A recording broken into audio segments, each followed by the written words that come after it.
પ્રમેય 9.3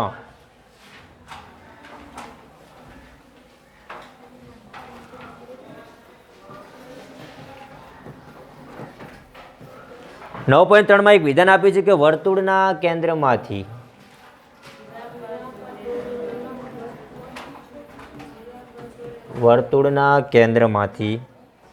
જીવા પર દોરેલ લંબ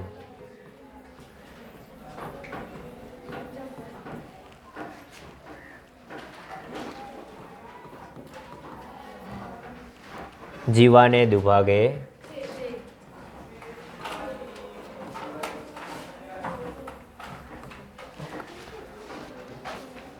વર્તુળના કેન્દ્રમાંથી જીવા ઉપર એક લંબ બનાવીએ, લંબ મતલબ એક્ઝેક્ટ ક્યાં છે? એક કાટખૂણે.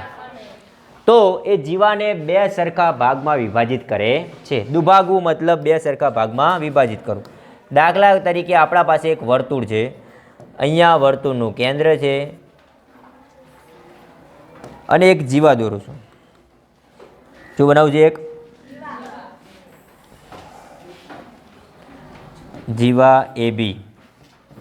હવે જો આ વર્તુળના કેન્દ્રમાંથી હું આ જીવા AB ઉપર એક લંબ બનાવું, લંબ મતલબ એક્ઝેક્ટ એને કાટખૂણે છેદે, બરોબર? તો લંબ બનાવું તો એ કાટખૂણે છેદશે ને તો એવી જગ્યાએ છેદશે કે જ્યાં જીવાના બે સરખા ભાગ થાય, બરોબર? એટલે આને હું જો આ રીતે લંબ બનાવું કે નહીં તો એ લંબ જીવાના બે સરખા ભાગ કરશે, બરોબર? દાખલા તરીકે અહીં કોઈ પણ એક નામ આપી દઉં, OP. તો અહીંયા AP અને PB બંને કેવા થવાના? સરખા. વિધાન યાદ રાખજો, વર્તુળના કેન્દ્રમાંથી જીવા પર લંબ દોરવામાં આવે, અહીંયા લંબનો મતલબ અહીં ખૂણો કયો હોય? કાટખૂણો.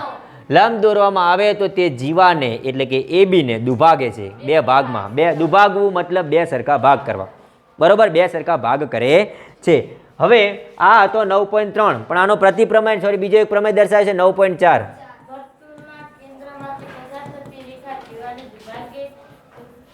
વર્તુળના કેન્દ્રમાંથી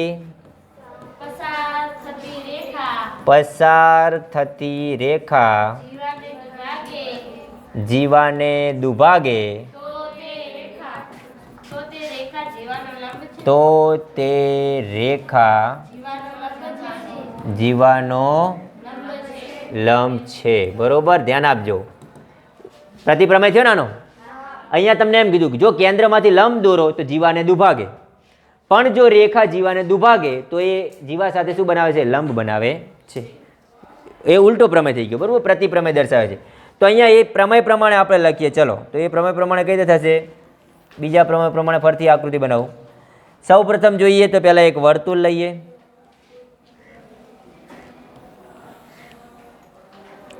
હવે વર્તુળમાંથી એક જીવા પણ દોરી દઈએ.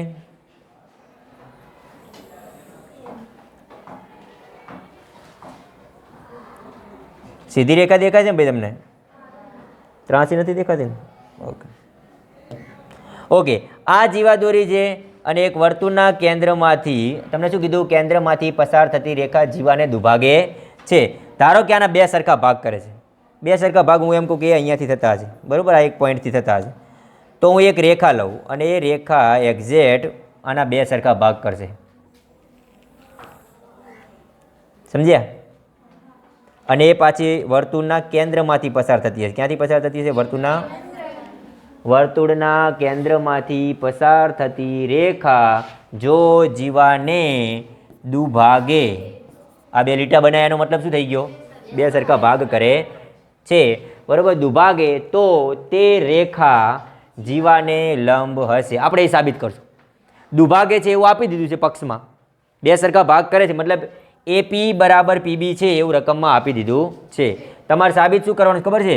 OPA, ખૂણો OPA કેટલા છે? 90, અને OPB પણ કેટલા છે? 90. આવું સાબિત કરવાનું. ઓકે, કઈ રીતે સાબિત કરશું? તો ચલો હવે આપણે બે ત્રિકોણો બનાવી દઈએ. O થી એને શું કહેવાય? O એને શું કહેવાય? ત્રિજ્યા. OB ને શું કહેવાય? ઓકે, આ બંને કેવા હોય? ને એક જ વર્તુળ છે ને, એક જ વર્તુળની ત્રિજ્યા તો કેવી હંમેશા સરખી હોય છે, બરોબર? તો ત્રિજ્યા બંનેને કેવી થઈ ગઈ? સરખી. બસ આ વિધાન હવે આનો ઉપયોગ કરશું. ચલો હવે બે ત્રિકોણ બની ગયા. આ બે ત્રિકોણની આપણે શું બતાવી દેવાની, હવે એમની એકરૂપતા દર્શાવી દેવાની છે. ઓકે, હવે દેખો સૌપ્રથમ રેખાનું નામ આપી દઈએ, રેખા એલ. એક વર્તુળ છે, વર્તુળ આપ્યું છે તમને જેનું કેન્દ્ર O છે અને એની ત્રિજ્યા R છે. આ રીતે લખાય, તમને ખ્યાલ છે? આનો મતલબ શું થાય ખબર છે? વર્તુળ જેનું કેન્દ્ર O અને ત્રિજ્યા R એવું વંચાય. વર્તુળ કેન્દ્ર O અને ત્રિજ્યા R છે ને એવું. હવે ઓની જગ્યાએ O ડેશ લખ્યા ત્યાં શું લખી નાખવાનું? O dash. ત્રિજ્યા R ની જગ્યાએ કોઈ બીજો કોઈ સંજ્ઞા લખી હોય તો અહીંયા એ સંજ્ઞા લખી નાખવાની, સમજ્યા કે નહીં? એને વંચાય આ રીતે. એક વર્તુળ છે કે જેનું કેન્દ્ર O છે અને ત્રિજ્યા R છે, જેમાં કેન્દ્રમાંથી L રેખા, કઈ રેખા? પસાર થાય તથા તે રેખા જીવા AB ને શું કરે છે? દુભાગે છે. AB ને P બિંદુમાં દુભાગે છે એવું લખીએ. ચલો, AB ને P બિંદુએ દુભાગે છે. આથી તમે શું લખી શકો? AP બરાબર PB. રેડી? AP બરાબર શું થાય? PB થાય. ઓકે, હવે આકૃતિ પરથી તમે આકૃતિમાં બે ત્રિકોણ દેખાય છે. કયા બે ત્રિકોણ? AOP તથા અહીંયા AOP બોલો છો તો અહીંયા શું બોલો? BOP પરથી. આ બે ત્રિકોણમાં શું સરખું છે? ચલો, AO બરાબર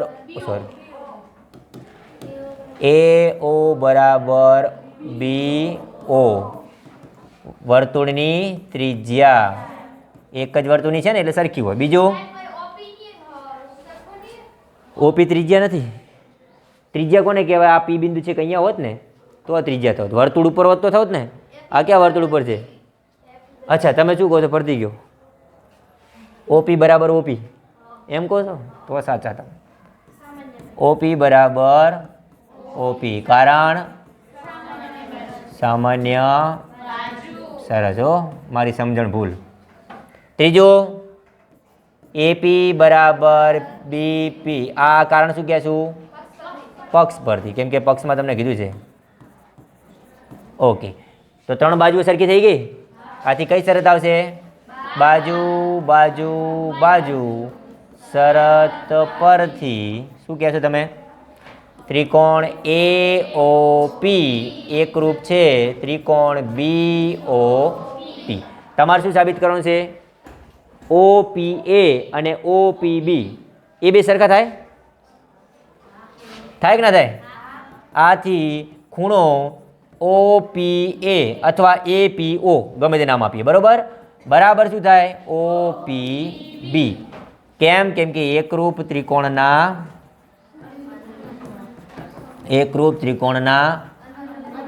અનુરૂપ ખૂણા હોવાથી. ઓકે, ચલો, અનુરૂપ ખૂણા છે, પણ જુઓ તમે એક જ રેખાખંડ ઉપર બનેલા ખૂણા છે. રૈખિક જોડના ખૂણા ના કહેવાય? તથા તે શું છે? રૈખિક જોડના ખૂણા છે. તેમનો સરવાળો કેટલો થાય? તો OPA વત્તા ખૂણો OPB બરાબર શું થાય? પણ બંને સરખા છે તો બંનેને હું OPA કહી દઉં. OPA વત્તા OPA બરાબર 100 ને, તો 2OPA બરાબર શું થાય? 100 ને. તો પછી ખાલી OPA બરાબર શું થાય? 180/2 એટલે કેટલા થઈ ગયા? જો OPA 90° હોય તો ખૂણો OPB પણ કેટલો થાય? તો બંને 90 થયા, એનો મતલબ શું થઈ ગયો? આથી તમે છેલ્લે લખી નાખો. આથી રેખા L એ PB ને લંબ છે. લંબ જ કહેવાય ને, કાટખૂણો બન્યો એટલે, બરોબર. આથી છેલ્લે લખી નાખો. રેખા L એ PB ને શું આવે છે? સોરી, PB ક્યાં? AB ને લંબ છે. સમજી ગયા? ઓકે, લખી નાખો. પ્રમેય 9.3 અને 4 આ 4 ને આપણે સાબિત કરવાનો છે. જો તમને અમારી ચેનલ મારુતિ સાયન્સ એકેડમી ના વિડિયો સારા લાગે તો અમારી વિડીયોને લાઈક કરજો, અમારી ચેનલને સબસ્ક્રાઇબ કરવાની ના ભૂલતા અને બેલ આઇકોન દબાવવાનું ના ભૂલતા, જેથી દરેક વિડીયોની અપડેટ મળતી રહે.